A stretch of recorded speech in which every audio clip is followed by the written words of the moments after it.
যুগ ধরে জেনে এসেছি, এই গাজীপুর থেকে এই স্বাধীনতার সংগ্রামে সর্বপ্রথম অস্ত্র হাতে নিয়ে মুক্তিযোদ্ধারা দেশপত্রিকাকে স্বাধীন করার জন্য একটি বৈষম্যহীন একটি স্বাধীন রাষ্ট্র প্রতিষ্ঠা করার জন্য অস্ত্র হাতে নিয়ে রাজপথে নেমেছিলেন, ঠিক কিনা বলেন?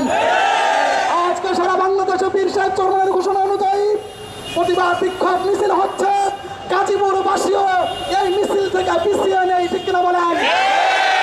আমরা কিছুক্ষণ আগে দেখেছি সংবাদ মাধ্যমে একজন মন্ত্রী এখন বিলের মতো মেয় মেয় করছে। ছাত্র সমাজের সাথে আলোচনার জন্য তারা প্রস্তাব পেশ করছে।